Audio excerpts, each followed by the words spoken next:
অনেক breaking news তৃতীয় দিনৰ বন্ধ গুৱাহাটী উত্তৰ গুৱাহাটীৰ মাজত ফেৰী সেৱা বাঢ়নি পানীৰ বাবে 6 মেৰ পৰা বন্ধ ফেৰীৰ চলাচল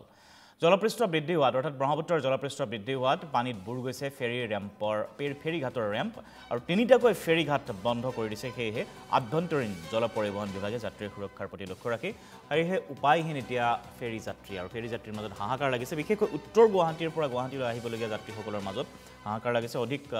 সমস্যাৰ সন্মুখীন হয় তেওঁলোক নিৰ্দিষ্ট কামৰ বাবে উত্তৰ গুৱাহাটীৰ পৰা তেওঁলোকে প্ৰতিদিনে এনেদৰে আহিবলগীয়া হয় গুৱাহাটীলৈ বা ইটো পাৰলৈ কিন্তু ফেৰীঘাট বন্ধ হৈ পৰাত এতিয়া হাহাকাৰ লাগিছে যাত্ৰীসকলৰ মাজত আৰু এই ৰেম্প মেৰামতি নোহোৱা পৰ্যন্ত পুনৰ ফেৰী চলাচল কৰাৰ সম্ভাৱনাও নাই বুলি জানিব পৰা গৈছে কিন্তু প্ৰতিবাৰে এই ধৰণৰ এক দৃশ্য দেখিবলৈ পোৱা যায় বহুতৰে প্ৰশ্ন ইয়াকেলৈ যে পূৰ্বে কিয় ব্যৱস্থা গ্ৰহণ কৰা নহয় কাৰণ পানী বাঢ়িব বুলি অনুমান এটা সকলোৰে থাকে বৰষুণ দিলে বা বাৰিষাৰ সময়ত পানী বঢ়াৰ সম্ভাৱনা স্পষ্ট তেনে পৰিস্থিতিত পূৰ্বে কিয় ৰেম্পসমূহ ওখকৈ নিৰ্মাণ কৰাৰ ব্যৱস্থা কৰা নহয় বা সুব্যৱস্থা কৰা নহয় সেয়া এক নুবুজা সাঁথৰ হিচাপে ৰৈছে সকলোৰে মনত কিন্তু যিয়ে নহওক এনে পৰিস্থিতিৰ বাবে পুনৰ সেই অসুবিধাৰ সন্মুখীন হ'বলগীয়া হৈছে ফেৰী যাত্ৰীসকল